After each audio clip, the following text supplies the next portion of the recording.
55장 1절에서 9절까지의 말씀입니다. 이사야서 55장 1절에서 9절까지의 말씀을 같이 보도록 하겠습니다.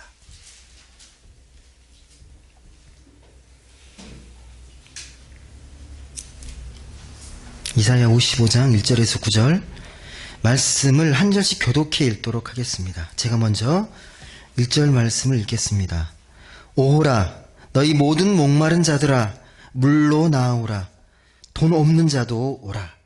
너희는 와서 사 먹되 돈 없이 값 없이 와서 포도주와 젖을 사라.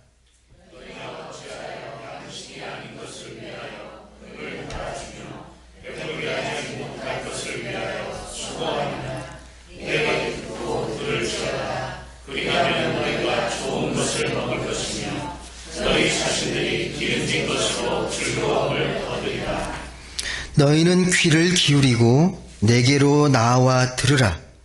그리하면 너희의 영혼이 살리라. 내가 너희를 위하여 영원한 언약을 맺으리니 곧 다윗에게 허락한 확실한 은혜이니라.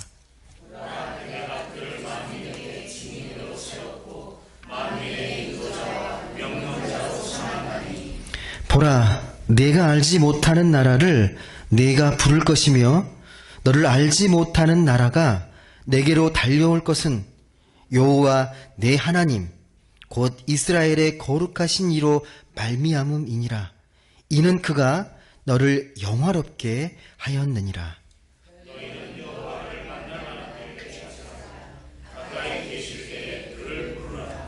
악인은 그의 길을 불의한 자는 그의 생각을 버리고 여호와께로 돌아오라. 그리하면 그가 긍휼히 여기시리라. 우리 하나님께로 돌아오라. 그가 너그럽게 용서하시리라.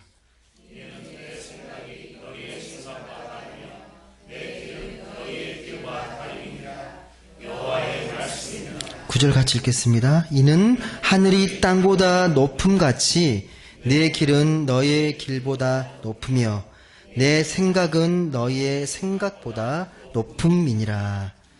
아멘. 오늘은 지금이 바로 하나님을 부르실 때입니다 라는 제목으로 말씀을 같이 나누도록 하겠습니다. 오늘 읽었던 말씀 중에요 가장 핵심이 되는 말씀이 6절에 있는 말씀입니다. 6절 말씀 한번 다시 한번 같이 읽어보시겠습니다. 6절 너희는 여호와를 만날 만한 때에 찾으라. 가까이 계실 때에 부르라. 이 말씀 혹시 많이 들어보셨죠? 어쩔 때 많이 쓰이는 말씀인지 아세요? 기도를 권면할 때, 기도하라고 할 때 이 말씀을 가지고 많이 권면하게 됩니다. 혹시 여러분 이 말씀 읽으시면서 혹시 어떤 느낌, 어떤 생각이 좀 드십니까? 너희는 여호와를 만날 만한 때에 찾으라. 가까이 계실 때에 부르라. 혹시 이 말씀 들으시면서 열심히 그래 기도하고 열심히 또 예배 드리고 신앙생활 열심히 하라는 말이구나 라고 생각하시는 분 많으실 것 같은데, 아니면 말씀대로 살고 싶지만 현실이 쉽지 않다 라고 생각하는 분도 계실 겁니다. 아니면 무슨 말인지는 알겠는데 삶의 현실과는 좀 거리가 먼 이야기가 아닐까라고 생각할 수도 있습니다. 또 구체적으로요, 오늘 말씀처럼 여호와를 만날 만한 때, 가까이 계실 때, 그때가 언제지라고 구체적으로 그걸 의문이 들 수도 있습니다. 되게 쉬운 말씀인데요, 이 말씀을 조금만 더 깊게 들어가 보면 이 말씀의 그 의미를 찾아보는 게 쉽지 않을 수도 있습니다. 근데 여러분, 이 구절을 여러분이 어떻게 생각하시느냐, 제가 같이 읽었던 이 말씀을 여러분이 어떻게 생각하시느냐에 따라서요 신앙의 수준이 드러날 수 있습니다. 신앙의 수준이 있다는 말에 혹시 동의하십니까? 피아노도요 연주하는 수준이 있고요, 운동선수들도 자기의 레벨이 다 있습니다.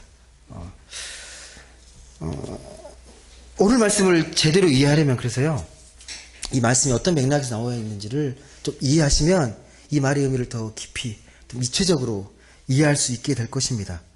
이사야가 이 말씀을 선포할 때의 당시 상황은요 바벨론 포로 시기입니다.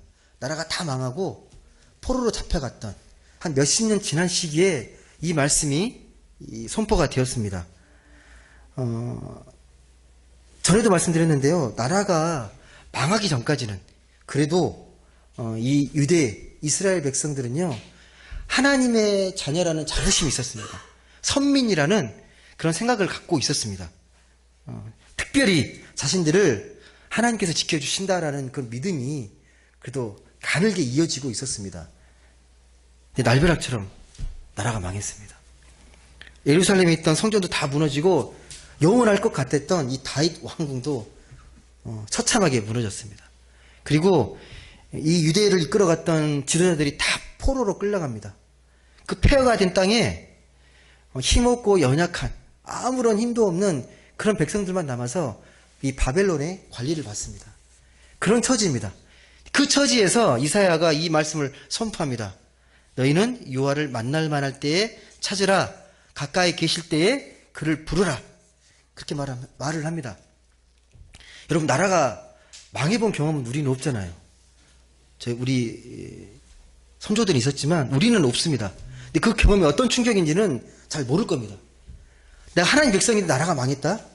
보통 충격이 아닐 겁니다. 나라가 망하면서요, 그래서 이 유대인들도 신앙을 점점 잃어버립니다. 어떻게 잃어버리느냐? 당시 고대 근동에서는 이 신과 신과의 전쟁이었잖아요. 근데 여호와가 패했어요. 무기력한 신인 거예요. 무력한 신입니다. 자기 민족도 지켜주지 못하는 망할 놈의 신입니다. 그러다 보니까 하나님 무능하거나 아니면 우리가 그동안 그렇게 믿었던 하나님이 존재하지 않을지도 모른다는 그런 믿음까지도 점점 생겨납니다. 그리고 다시 이스라엘이 회복될 것이다.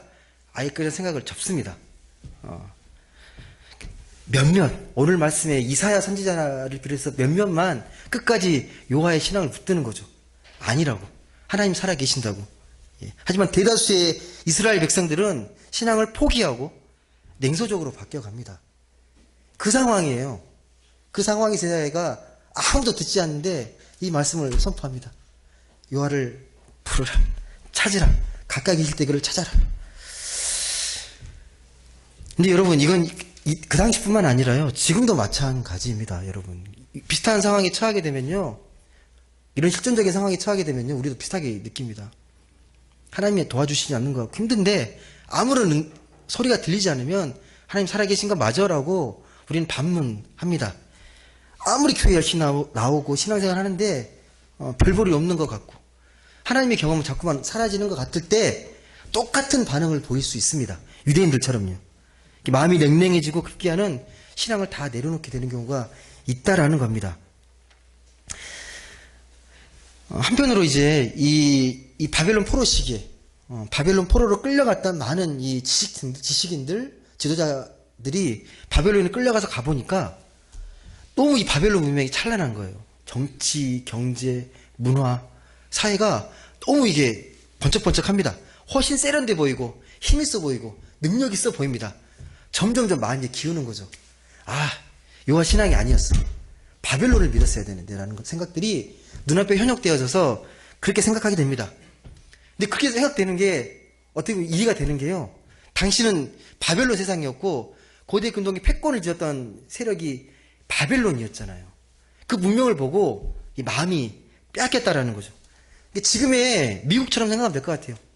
미국을 선망하는 것처럼, 미국이 모든 걸 갖추고 있는 것처럼 당시에는 바벨론이 그런 세계였습니다. 점점점 그러다 보니까 유대인들이 여호와를 찾지 않습니다. 부르지 않습니다. 부르지 않아도 그냥 바벨론에 잘 적응하면 잘 사는 것 같아요. 여호와를 부를 필요가 없는 거죠. 예. 근데 오직 이 이사야를 비롯한 몇몇만 아니라고, 목이 피를 토해가면서 외치는 겁니다. 아니라고. 여호와는 살아계신다고. 하나님의 깊은 영적 통찰력으로 세상을 바라보는 거죠. 그랬더니 지금이 여호와를 가장 좋게 만날 만한 때이고 가장 가까이 계신다. 지금 이 시기가 여호와를 만나기 너무 좋은 시기이고 가장 가까이 계실 때가 바로 지금이다라고 그렇게 항변하는 거예요, 이사야가. 이렇게 말했을 때 유대인들의 반응은 어떻습니까? 콧방귀 낍니다. 말도 안 되는 소리 하지 말라고. 이미 패한 신이고 무능한 신으로 판명됐다라는 거예요. 그런 소리 하지 말라는 거예요. 점점점 유대인의 신앙 전통이 다 사라지고 있는 시기입니다. 예. 이미 나라가 망해서 이렇게 포로로 끌려갔는데 왜 자꾸 옛날 신 꺼내가지고 마음 상하게 하냐고. 힘들어 죽겠다고. 속상하다고. 그만하라고. 예. 그런 상황입니다. 이 말씀이. 좀 쉽게 설명드리면 이런 거예요. 예를 들어서 그 야구 좋아하시는 분 얼마나 있는지 모르겠지만 새로 그 야구 감독이 부임을 했어요. 근데 이제 경기 시합을 하는데 모든 경기에 다 지금 정패를 합니다. 완전 져요. 그래서 이제 꼴등이 되고 팀이 해체됐어요. 선수들도 다 뿔뿔이 터지고 겨우겨우 이제 선수 생활도 이제 흩어져서 하고 있는데 선수 중 하나가 몇 년 지나고 나서 그 옛날 선수들을 찾아오는 거예요. 찾아와가지고 우리 옛날 감독 다시 불러가지고 다시 새롭게 시작해보자고. 그런 꼴인 거거든요. 뭐라 그러겠습니까? 예, 웃기지 말라 그러겠죠. 얼마나 속이 상했는데. 예. 자기 민족도 못 지키고 망해버린 신인데 어떻게 다시 믿겠냐는 거예요. 시도 안 먹힙니다. 이런 말들이. 그렇다면 여러분, 이사야는요, 어떻게, 무슨 근거로, 무슨 자신감으로 아무도 듣지 않는 이 이야기를, 이 메시지를 그렇게 힘있게 전할 수 있었겠습니까? 그 근거가 뭐라고 생각하십니까? 이사야가 이 말씀을 전할 수 있는. 당시 선지자들은요, 세계 정세, 국제 흐름에 되게 밝았습니다. 그렇지 않으면 선지자 못해요. 세계 어떻게 흘러가는지, 어떻게 이렇게 흘러가는지를 잘 알아야 말씀을 예언할 수 있었습니다. 예. 당시에는 이 바벨론이 강대국인데 신흥 제국이 자꾸 이제 떠오르기 시작합니다. 그 세력이 어디냐면 페르시아입니다. 우리가 알고 바사 제국 그 신흥 강국으로 떠오르고 있는데 바벨론을 대적할 정도는 아닙니다. 근데 이미 이사야는 이 바벨론이 이 페르시아가 바벨론을 폐마시킬 걸 어느 정도 예견을 할 수 있었습니다. 하나님께서 말씀해 주시니까. 분명히 페르시아를 일으켜서 이 바벨론을 망하게 할 것이다. 예. 여러분, 그렇다고 이걸 알고 있다고요. 선포하는 게 쉽진 않습니다. 그 사실을 알고 있다고. 우리나라도 일제시대 때 식민지 시절을 보냈잖아요. 근데 처음에는요, 친일파가 그렇게 생각한 것보다 많지 않았습니다. 처음에는요, 정말 독립을 위해서 애를 많이 썼습니다. 근데 시간이 흐를수록 아무리 노력해도 별 효과가 없으니까 변심하는 거죠. 어떻게 내가 살아남아야 될지를 생각하면서 다 친일파로 돌아섭니다. 예. 일제시대 때도요, 2차 세계대전이 벌어지고 점점점 이렇게 후반기로 갈수록 일본의 힘이 빠져가는 걸 알아요. 아는데, 설마 근다고 일본 망하겠어? 라고 생각했습니다. 예. 그 정보가 되게 밝으니까 어떤 흐름인지는 알고 있지만 설마 일본이 망하지는 않을 거라는 생각 때문에 끝까지 그래서 친일 생각을 하는 거예요. 끝까지. 나라가 망하기 전까지. 이사야가 그래서 단지 국제 정세를 알고 있다고 해서 이 말씀을 선포한 건 절대 아닙니다. 더 근본적인 것을 바라보고 있습니다. 혹시 그게 뭔지 아세요? 이사야가 이 말씀을 선포했던 더 근본적인 이유. 유대인들을 보니까 그들의 영혼의 위기가 느껴지는 거예요. 영적 위기, 영혼의 위기. 그걸 예리하게 지금 보고 있습니다. 지금 이사야가 보면 이 유대인들의 마음은요, 지금 헛것에 마음을 많이 뺏겨 있습니다. 바벨론이라는 이 헛것에 마음을 두고 애를 쓰고 있는 거예요. 영혼의 위기죠. 이걸 좀 신앙적인 용어로 영혼의 질식 상태라고 말을 합니다. 아예 들여다보지 않는 것. 하나님과 여호와에 대한 마음들을 전혀 들여다보지 않는 그 마음을 영혼의 질식 상태라고 이야기합니다. 하지만 혹시 헛배 부른다고 이야기 아시죠? 헛배. 헛배 부른다. 헛된 거. 근데 부른 건 아니잖아요. 진짜 영양가 있게 부른 게 아니라 헛배가 부른 건데 유대인들의 그 지금 모습이 헛배 부른 모습이에요. 헛된 것을 추구하면서 하나님을 다 외변하고 바벨론에 푹 빠져버린 삶.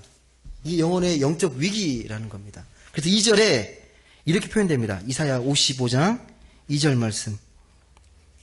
한번 같이 읽어보겠습니다. 55장 2절.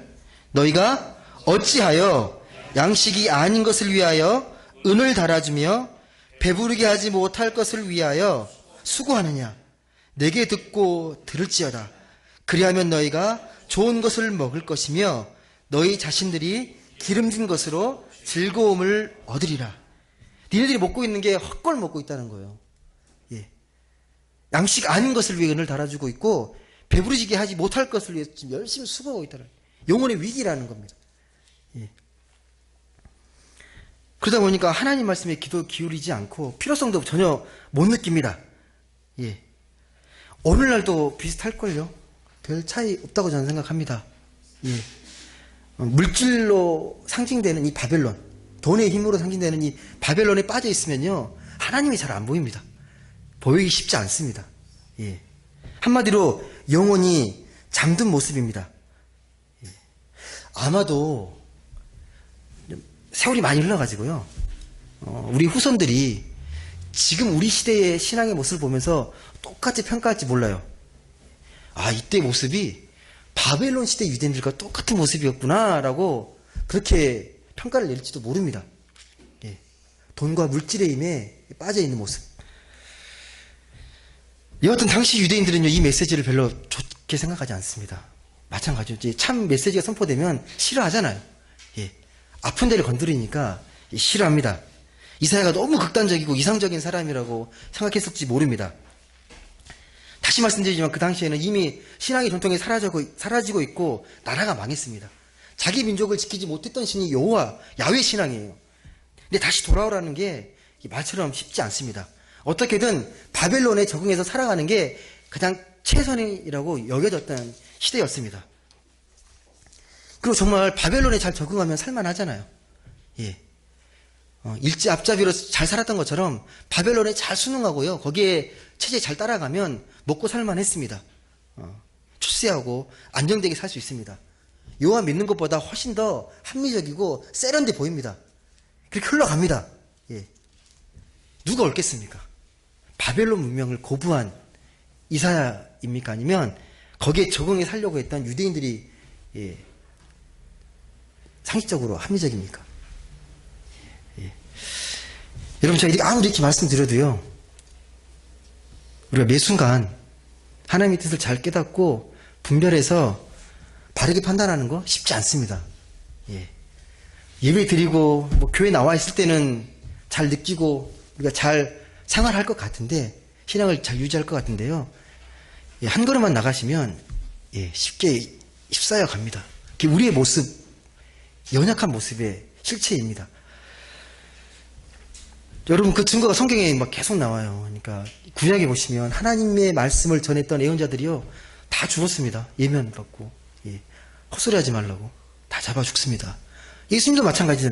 진리를 선포하니까 외면하잖아요. 사도 바울도 그의 소명을 인정해주지 않아요. 예, 다 외면합니다.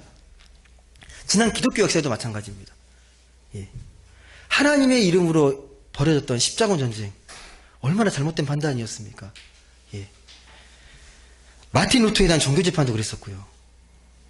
마녀사정도 교회 이름으로 잘못 행해진 교회의 제약된 모습이었습니다. 종교개혁 당시에도 그랬잖아요. 왜 종교개혁이 일어났습니까? 면죄부 팔았잖아요. 근데 그에 대한 잘못을 아는 사람들은요, 별로 없었습니다. 예. 왜 잘못인지, 뭐가 잘못됐는지 분별을 다 못했던 시절입니다. 깨어 있어야 되거든요. 깨어 있지 않으면 알지 못합니다. 오늘 말씀대로 표현하면 이런 거죠. 양식 아닌 걸 위해서 은을 달아주고 배부르게 하지 못할 것을 위해 수고하는 모양? 그게 우리의 삶의 모습일 수 있다라는 겁니다. 하지만 그걸 분명하게 인식했던 사람들은 그 선지자가 살아있다라는 거죠. 선지자가 말씀하잖아요. 아니라고. 너희들 지금 헛것에 배불러 있고 잘못된 것에 빠져 있다라고 외치는 거예요. 지금이 가장 하나님을 만날 만한 때고, 지금 하나님 가장 가까이 계셔. 조금만 귀를 기울여봐. 하나님 너에게 말씀해 주실 거야. 라는 게 이사야의 메시지였습니다. 하나님의 생각, 우리의 생각의 차이가 큽니다. 우리는 이만큼이 된다 생각하는데요, 하나님 더 크게 보시거든요. 그게 이사야 55장 8절과 9절에 기록되어 있습니다. 우리 한번 같이 읽어보겠습니다. 이사야 55장 8절과 9절. 같이 읽겠습니다. 시작. 이는 내 생각이 너희의 생각과 다르며 내 길은 너희의 길과 다름이니라. 여호와의 말씀이니라. 이는 하늘이 땅보다 높음같이 내 길은 너희의 길보다 높으며 내 생각은 너의 생각보다 높음이니라. 아멘. 여러분 이걸 인식하셔야 됩니다. 하나님의 생각이 우리와 다릅니다. 질적으로 다릅니다. 차원이 다릅니다. 이걸 모르고 신앙생활하면요 평생 우리가 참된 기독교의 영성에 이르지 못할 수 있습니다. 우리가 아무리 뛰어나도요 하나님을 다 알지도 못하고 하나님 보여주신 것만큼만 우리가 알잖아요. 우리 생각이 부족하다는 걸 인식하지 않으면 하나님의 그 깊은 뜻에 그 깊은 말씀에 우리가 들어갈 수 없습니다. 하나님의 생각이 우리의 생각과 다르다는 사실을 전혀 생각하지 않고 자기 고집대로 그냥 세상의 가치관대로 사는 삶이 증거예요. 우리의 모습의 증거입니다. 죄송한데 나이가 들면 들수록요 자기 확신이 강해지고 자기 신념이 강해집니다. 자기 연민도 강해지고요. 하나님 말씀도 들을 때뿐이고 그냥 내 생각대로 그냥 삽니다. 듣고 그냥 좋다 이해하시고 그냥 자기 생각대로 그냥 밀어붙이며 사는 거죠. 제 구체적인 예를 들지 않더라도 충분히 느끼실 거라고 저는 생각을 합니다. 다시 앞으로 돌아올게요. 제가 처음에 어떤 질문 드렸는지 기억나시죠? 설교 앞부분에서 여호와를 찾고 부르라는 그 말씀을 들으시면서 여러분 어떤 생각이 드시냐고. 이 말씀의 본질이 뭐겠습니까? 왜 이 말씀을 할까요?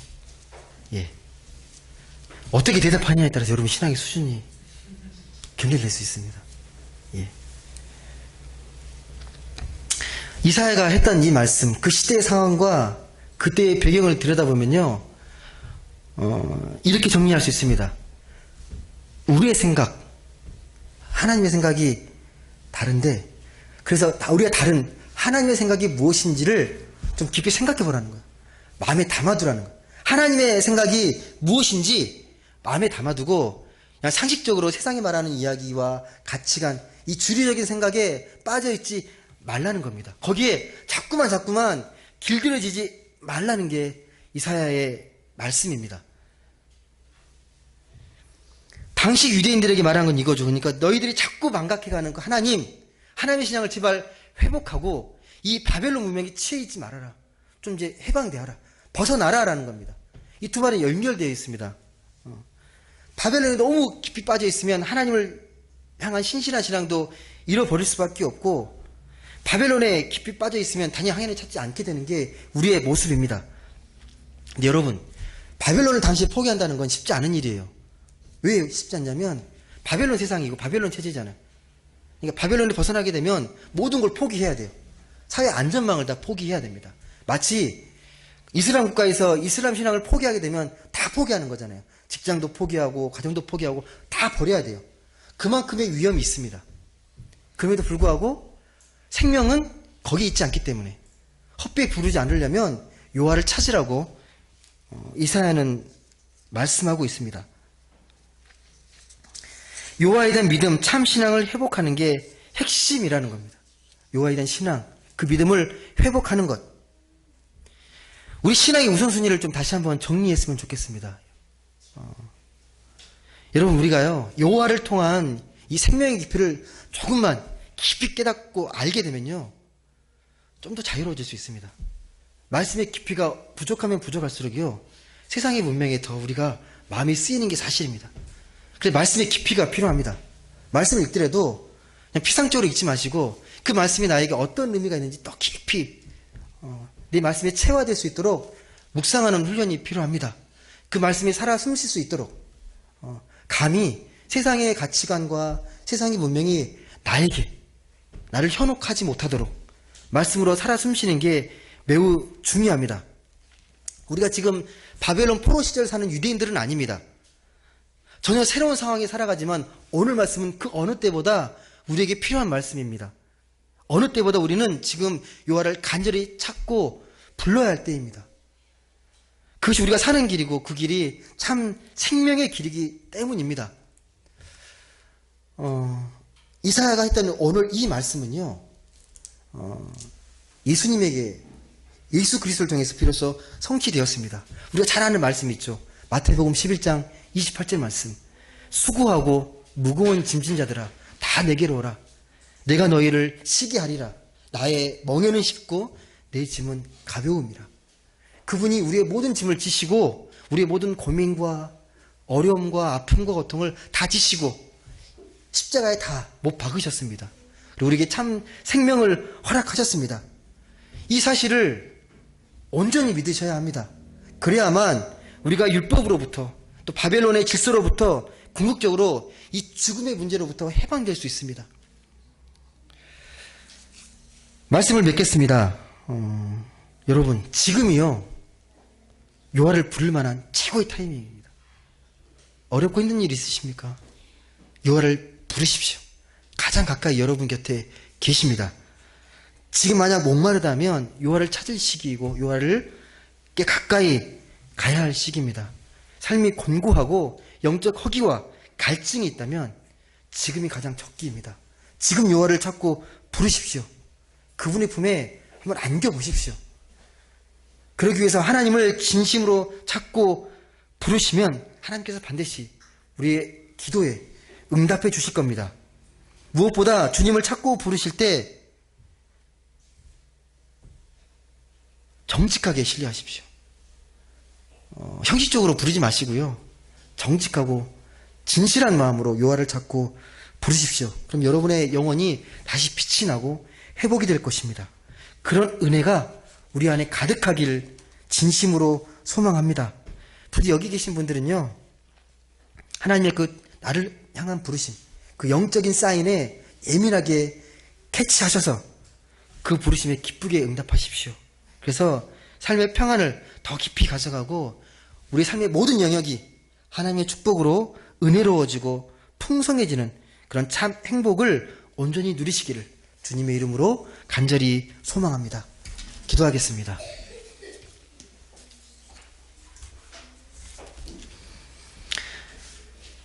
사랑의 하나님, 오늘 말씀을 통하여서 우리의 신앙을 되돌아봅니다.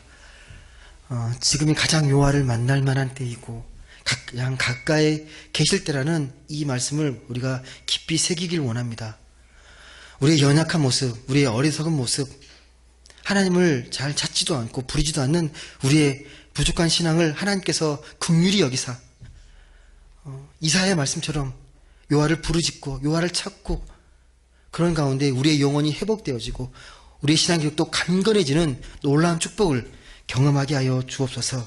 무엇보다 하나님의 그 부르심에 기쁘게 응답함으로 삶이 더욱더 평안해지고 삶의 모든 영역이 정말 하나님의 축복으로 풍성해지는 그런 참된 행복을 누리며 살아가는 우리 모두가 되게 하여 주옵소서. 감사드리며 사랑이 많으신 예수님의 이름으로 기도드립니다. 아멘.